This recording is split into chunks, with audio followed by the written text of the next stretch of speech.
भोंदूबाबाचा जेलमध्येच खेळ खाल्लास. जेव्हा पोलिसांच्या सोबत स्वतःला देव समजणारा भोंदूबाबा कॅप्टन अशोक खरातचा एक व्हिडिओ समोर आला, तेव्हा संपूर्ण महाराष्ट्र हादरला. कुणी कितीही मोठा असला तरी कायद्यासमोर सगळेजण सारखे असतात आणि अशा अत्याचारी लोकांचा मास कसा उतरायचा हे पोलिसांना चांगलाच माहिती असतं. हा बाबा चमत्कार करायचा, पण पोलिसांनीच याच्यासोबत असा चमत्कार केलाय की ज्यामुळे पोलीस स्टेशनमधून बाहेर निघाल्यानंतर त्याचा जो व्हिडिओ व्हायरल झालाय तो पाहून महाराष्ट्राला सगळ्यात मोठा धक्का बसलाय.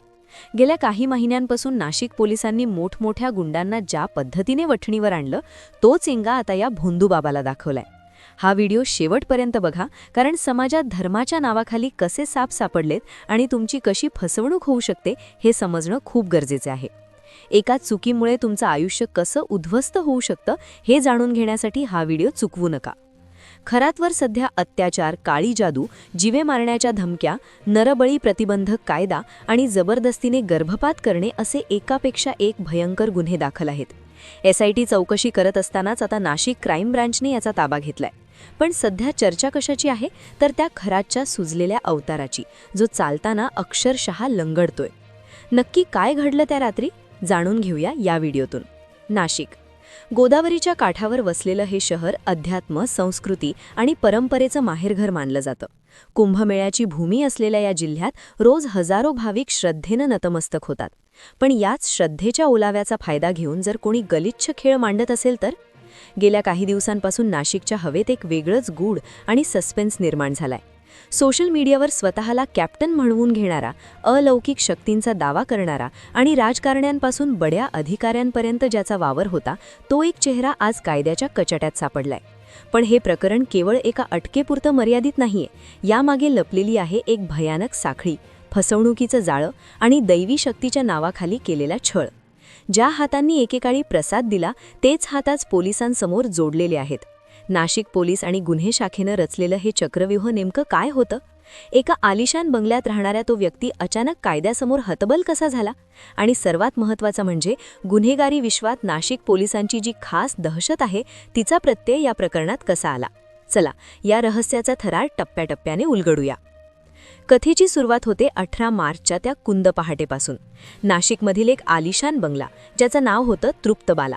या बंगल्यात राहणाऱ्या व्यक्तीचा म्हणजेच अशोक खरातचा शब्द तिथे प्रमाण मानला जात असे. स्वतःला श्रीकृष्णाचा अवतार सांगणाऱ्या खरातच्या दरबारात मोठी गर्दी असायची. पण त्या रात्री चित्र वेगळं होतं. नाशिक पोलिसांच्या गुंडा स्क्वॉडने एक अत्यंत गोपनीय योजना आखली होती. सूत्रांनी दिलेल्या माहितीनुसार पोलिसांनी या मोहिमेसाठी थेट प्रवेश करण्याऐवजी एक वेगळीच युक्ती लढवली. परिसरात चोर आले आहेत असा बनाव रचण्यात आला, जेणेकरून संशयित सावध होणार नाही. काही क्षणांतच पोलिसांनी बंगल्याला वेढा घातला आणि अशोक खरातला ताब्यात घेतलं. अटक होत असताना खरातच्या चेहऱ्यावर भीतीपेक्षा जास्त अहंकार होता, असं प्रत्यक्षदर्शी सांगतात. तुम्ही मोठी चूक करत आहात, तुमच्यावर कोप होईल, अशा वल्गना करत त्याने पोलिसांना धमकावण्याचा प्रयत्न केला. पण कायद्याचे हात त्याच्या अहंकारापेक्षा जास्त लांब होते. अशोक खरातवर केवळ 1-2 नाही, तर गंभीर स्वरूपाचे अनेक गुन्हे दाखल करण्यात आले होते. यात जादूटोणा प्रतिबंधक कायदा, अत्याचार आणि जीवे मारण्याची धमकी अशा कलमांचा समावेश होता. प्रकरणाचं गांभीर्य ओळखून या तपासासाठी विशेष तपास पथक म्हणजेच SIT स्थापन करण्यात आलं. सलग 3 दिवस दररोज 6-6 तास खरातची कसून चौकशी करण्यात आली. पण खरा ट्विस्ट तेव्हा आला जेव्हा हा तपास नाशिक शहर गुन्हे शाखेकडे, क्राईम ब्रांचकडे सोपवण्यात आला. गुन्हे शाखेच्या कार्यालयात चौकशी सुरू असतानाही खरात आपली दैवी प्रतिमा जपण्याचा प्रयत्न करत होता. तो सातत्याने पोलिसांना सांगत होता की तुम्ही एका अवताराचा अपमान करत आहात. मात्र तपास यंत्रणांच्या कडक प्रश्नांपुढे ही शक्ती फार काळ टिकू शकली नाही. नाशिक पोलिसांची गुन्हेगारांना अद्दल घडवण्याची एक विशिष्ट पद्धत आहे, जिला स्थानिक भाषेत नाशिक पॅटर्न म्हटलं जातं. रविवारी जेव्हा अशोक खरात गुन्हे शाखेच्या कार्यालयातून बाहेर पडला, तेव्हा त्याचं रूप पूर्णपणे बदललेलं होतं. जो माणूस काही दिवसांपूर्वी ताठ मानेने फिरत होता, तो आज 2 पोलीस कर्मचाऱ्यांच्या खांद्याचा आधार घेऊन लंगडत चालत होता. त्याच्या अंगात आता कसलीही शक्ती उरली नव्हती. कॅमेरासमोर तो अत्यंत दीनवाण्या स्वरात म्हणत होता, आता अंगात ताकद उरली नाही. त्याला पोलिसांच्या गाडीत बसतानाही प्रचंड त्रास होत होता. गाडीत बसल्यावर त्यांनी शेजारच्या पोलिसाच्या खांद्यावर मान टाकली. हे दृश्य सोशल मीडियावर मोठ्या प्रमाणावर व्हायरल झालं.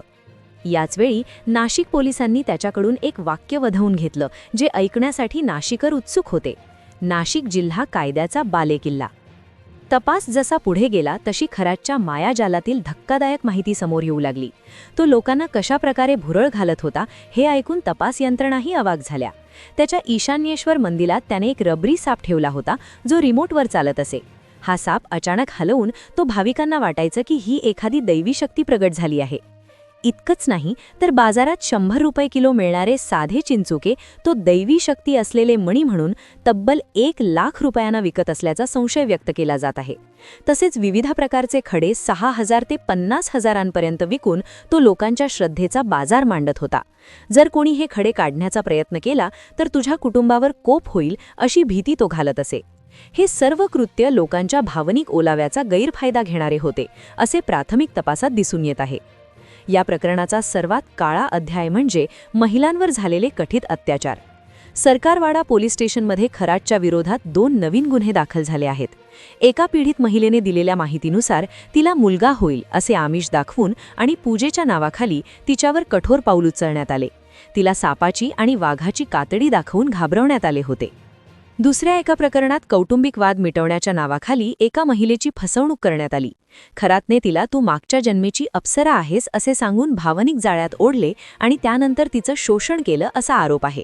या प्रकरणांमध्ये पोलिसांनी BNS कलम 63 आणि इतर गंभीर कलमांनुसार गुन्हे नोंदवले आहेत, ज्यामध्ये 10 वर्षांपर्यंतच्या कारावासाची तरतूद आहे. अशोक खरात सध्या 24 मार्चपर्यंत पोलीस कोठडीत आहे. पोलिसांना त्याच्याकडून आणखी बरीच माहिती काढायची आहे. त्याच्याकडे 100 पेक्षा जास्त आक्षेपार्ह व्हिडिओ असल्याचं समोर येत आहे, ज्याचा वापर तो ब्लॅकमेलिंगसाठी करत होता का याचा तपास सुरू आहे. सध्या खरातला एका अज्ञात स्थळी हलवण्यात आलं असून तिथे गुन्हे शाखा आणि SIT त्याचे धागेदोरे कोणाकोणाशी जोडलेले आहेत याचा शोध घेत आहेत. सिन्नरमधील मंदिराचा पुजारी तिवारी आणि तिथले मजूर यांचीही चौकशी करण्यात आली आहे. त्याच्या ट्रस्टचे विश्वस्त आणि त्याला आश्रय देणारे बडे मासे आता कायद्याच्या रडारवर आहेत. या संपूर्ण कथेचा सर्वात मोठा उलगडा असा आहे की खरातवर फक्त फसवणुकीचेच नाही तर जमिनी बळकावणे आणि जमिनीच्या वादातून रहस्यमयी शेवट हत्या घडवून आणल्याचेही आरोप शिर्डीतील शेतकऱ्यांनी केले आहेत. जो माणूस स्वतःला देवाचा अंश मानत होता तो प्रत्यक्षात गुन्हेगारीच्या विळख्यात अडकलेला एक सामान्य आरोपी ठरला आहे. अशोक खरात सध्या आजारी असल्याचं सोंग घेऊन हॉस्पिटलमध्ये भरती होण्याचा प्रयत्न करत असल्याची चर्चा आहे, जेणेकरून तो चौकशी टाळू शकेल. पण नाशिक पोलिसांनी ज्या प्रकारे ही केस लावून धरली आहे त्यावरून तरी त्याच्या अडचणी संपण्याची चिन्ह नाहीत. शेवटी जेव्हा तो लंगडत चालत होता आणि नाशिक जिल्हा कायद्याचा बालेकिल्ला म्हणत होता तेव्हा तो केवळ एक आरोपी नव्हता, तर तो त्या सर्व ढोंगी लोकांसाठी एक धडा होता जे श्रद्धेचा गैरवापर करतात.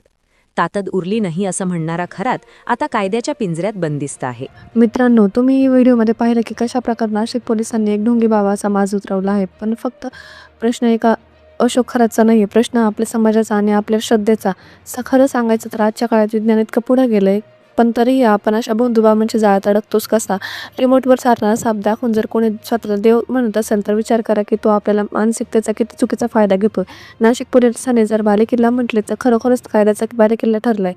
पण अशा घटना समोर येतात तेव्हा मन सुन्न होतं. महिलांवर झालेले अत्याचार, नरबळीचे प्रयत्न आणि लोकांच्या कष्टाचे पैसे लुटणे हे वाटून फक्त आपण नक्की कोणत्या देशात चाललो आहेत.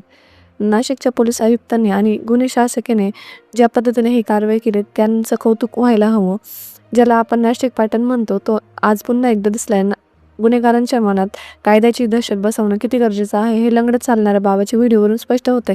पण मित्रांनो, ही लढाई फक्त पोलिसांची नाही तर लढाई आपल्या सुद्धांची आहे. जोपर्यंत आपण जागृत होत नाही तोपर्यंत अनेक खरात गल्लीबोळात निर्माण होत राहतील.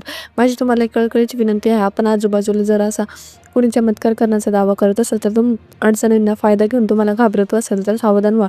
अंधश्रद्धा निर्मूलन कायद्यासाठी बनवला आहे. तुमच्या सांगण्यावरून स्वतःच्या कुटुंबात जीव धोक्यात घालू नका. कोणाला लाखो रुपये देऊ नका. देव हा भक्तीचा असतो, अशा रिमोटरच्या सापात किंवा लाखांच्या मरणात नसतो. आता मला तुम्हाला कमेंटमध्ये सांगा, तुम्हाला काय वाटतं, अशा भोलूबाबांना फक्त जेलमध्ये टाकून पुरेसं आहे की त्यांना कठोर शिक्षा व्हायला हवी? आणि तुमच्या भागातही असे काही संशयास्पद प्रकार घडत आहे का?